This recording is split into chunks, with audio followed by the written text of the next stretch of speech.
नमस्कार दोस्तों, आज के वीडियो में हम जानेंगे कि कुंडली में पितृदोष कैसे पहचाना जाता है और इसके इंपॉर्टेंट ग्रह योग और स्थितियों के बारे में डिटेल में समझेंगे। लाइफ में आने वाली कई प्रॉब्लम्स का कारण कुंडली में स्थित पितृदोष हो सकता है। इस वीडियो के माध्यम से हम आपको बताएंगे कि कैसे आप अपनी कुंडली में पितृदोष के सिम्टम्स को पहचान सकते हैं और साथ ही उनसे छुटकारा पाने के लिए क्या ज्योतिषीय उपाय कर सकते हैं। सूर्य को ज्योतिष शास्त्र में आत्मा का कारक माना जाता है और पितृदोष का डायरेक्ट संबंध हमारे पूर्वजों की आत्मा से होता है। यदि आपकी कुंडली में सूर्य और राहु एक साथ स्थित हों या सूर्य और केतु का योग हो तो यह पितृदोष का एक इंपॉर्टेंट साइन माना जाता है। सूर्य का अष्टम भाव या द्वादश भाव में होना भी पितृदोष की तरफ इशारा करता है। अष्टम भाव को आयु और मृत्यु का भाव माना जाता है और द्वादश भाव को मोक्ष का भाव। यदि सूर्य इन भावों में स्थित होकर पाप ग्रहों से देखा जाता हो या उनके साथ योग बना रहा हो तो यह पितृदोष को और भी स्ट्रांग बनाता है। ऐसे लोगों को लाइफ में कई प्रॉब्लम्स का सामना करना पड़ सकता है, खासकर पिता से संबंधों में। इसलिए यह जानना बहुत जरूरी है कि क्या आपकी कुंडली में भी ऐसा कोई योग बन रहा है। लग्न कुंडली का सबसे इंपॉर्टेंट भाव होता है। यह हमारी शारीरिक और मानसिक बनावट को दर्शाता है।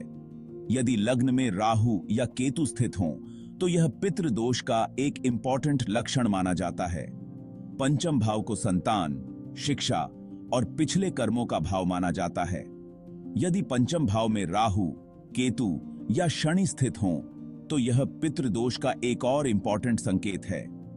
यदि पंचम भाव का स्वामी राहु, केतु या शनि के साथ योग बना रहा हो या इनसे देखा जाता हो तो यह भी पितृदोष की तरफ इशारा करता है। ऐसे लोगों को संतान सुख में बाधा, पढ़ाई में रुकावट और लाइफ में कई उतार चढ़ाव का सामना करना पड़ सकता है। चंद्रमा को मन का कारक माना जाता है और पितृदोष का असर हमारे मन और भावनाओं पर भी पड़ता है। यदि आपकी कुंडली में चंद्रमा का राहु या केतु के साथ योग हो तो यह पितृदोष का एक इंपॉर्टेंट संकेत है। चंद्रमा का अष्टम या द्वादश भाव में होना भी पितृदोष की तरफ इशारा करता है। यदि चंद्रमा इन भावों में स्थित होकर पाप ग्रहों से देखा जाता हो या उनके साथ योग बना रहा हो तो यह मानसिक तनाव, चिंता और डर को बढ़ाता है। ऐसे लोगों को अक्सर नेगेटिव विचार घेर लेते हैं और उन्हें मानसिक शांति की तलाश रहती है। चैप्टर 4 राहु केतु। छाया ग्रहों का प्रभाव। राहु और केतु को ज्योतिष शास्त्र में छाया ग्रह माना जाता है और इनका संबंध रहस्य, अचानक घटनाओं और पितृदोष से भी होता है। यदि आपकी कुंडली में राहु या केतु किसी इंपॉर्टेंट भाव जैसे लग्न, चतुर्थ, सप्तम या दशम भाव में स्थित हों तो यह पितृदोष का एक इंपॉर्टेंट संकेत माना जाता है। राहु या केतु का सूर्य या चंद्रमा के साथ योग होना भी पितृदोष को बढ़ाता है। ऐसे लोगों को लाइफ में अचानक उतार चढ़ाव, दुर्घटना और रहस्यमयी घटनाओं का सामना करना पड़ सकता है। कुछ स्पेशल योग भी होते हैं जो कुंडली में पितृदोष का निर्माण करते हैं। यदि किसी भी ग्रह का अष्टम या द्वादश भाव में राहु या केतु के साथ योग हो तो यह पितृदोष का एक इंपॉर्टेंट संकेत माना जाता है। नवम भाव को धर्म और भाग्य का भाव माना जाता है। यदि नवम भाव या नवम भाव के स्वामी को पाप ग्रहों से देखा जाता हो या योग हो तो यह भी पितृदोष की तरफ इशारा करता है। ऐसे लोगों को अपने लाइफ में धार्मिक कामों में बाधा, भाग्य का साथ न मिलना और आध्यात्मिक उन्नति में प्रॉब्लम्स का सामना करना पड़ सकता है।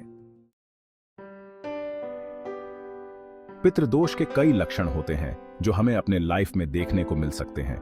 यदि आपको बार बार सपने में आपके पूर्वज दिखाई देते हैं या आप उनके बारे में अजीब सपने देखते हैं तो यह पितृदोष का एक संकेत हो सकता है।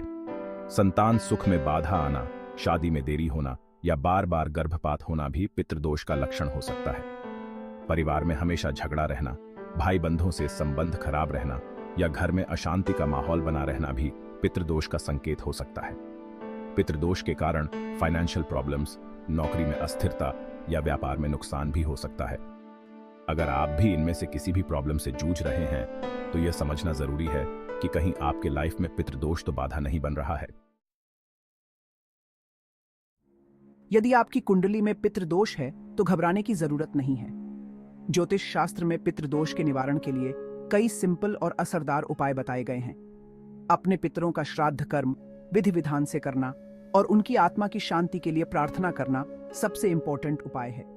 पीपल के वृक्ष को पवित्र माना जाता है। नियमित रूप से पीपल के पेड़ में जल चढ़ाएं और उसके नीचे दिया जलाएं।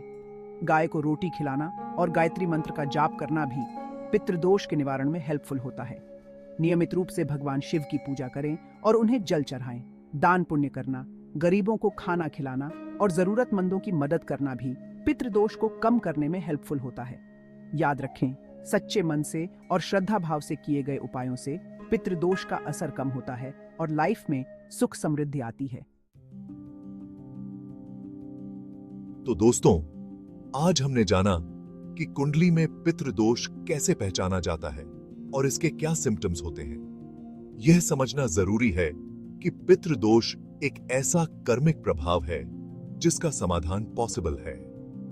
नियमित पूजा, तर्पण और दान पुण्य से पितृदोष का निवारण पॉसिबल है और पितरों का आशीर्वाद प्राप्त किया जा सकता है।